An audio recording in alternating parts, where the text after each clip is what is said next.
Japanese national team player na katandem ni Kai Sotto sa Japan B-League nagpakitang gilas agad sa Memphis. Sigawan ng mga NBA fans sa ginawa nito at coach ng Alpas sinamin kung ano ang hindi nila maibigay upang mailabas ang full potential ni Kai. Yan ang ating mga pag-uusapan para sa video natin na ito.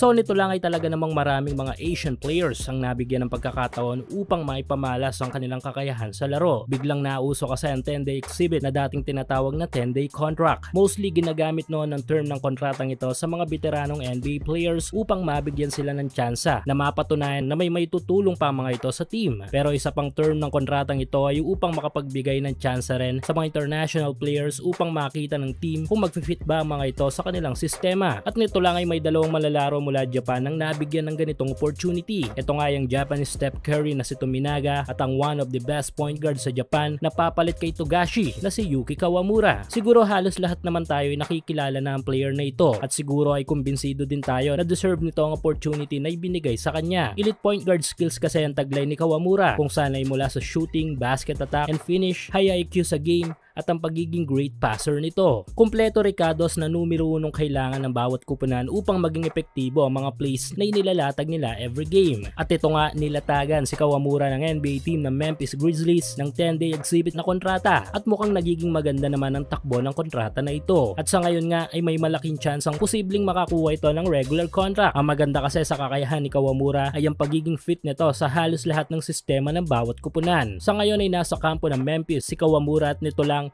ay nagpakitang gilas agad dito sa harapan ng mga Memphis fans at tila agad na nakakuha ng Japanese player ang loob ng mga panatigo ng NBA team na ito. Sa open practice ng Memphis nito lang ay hindi ang matinding basketball moves ang ipinamalas ni Yuki, kundi ang dance step nito na tinapatan pa sa ongoing pa rin ang up to 6,000 pesos bonus na ipinamimigay ni 1X sa inyong first cash in. Hulaan kung sino ang mananalo sa laro sa PBA, NBA, FIBA o sa kahit anong liga ng basketball sa Asia. At kung tama kay magkakapera ka, kaya i-click lang ang link sa ating comment section at ilagay ang promo code na makikita nyo sa ibaba ng screen.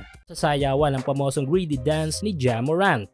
Dahil dito ay naging highlight ng gabing yon ang ginawa ni Yuki kung saan ay talaga namang sigawan ng mga NBA fans. Well, abangan natin kung ano ang pwedeng ilatag pa ni Yuki para sa Memphis sa kanilang mga laro this preseason. Dahil sa ngayon ay nakikita natin na kampante siya sa kampo ng Memphis na bagay na unang kailangan ng player para makapag-participate sa isang kupunan.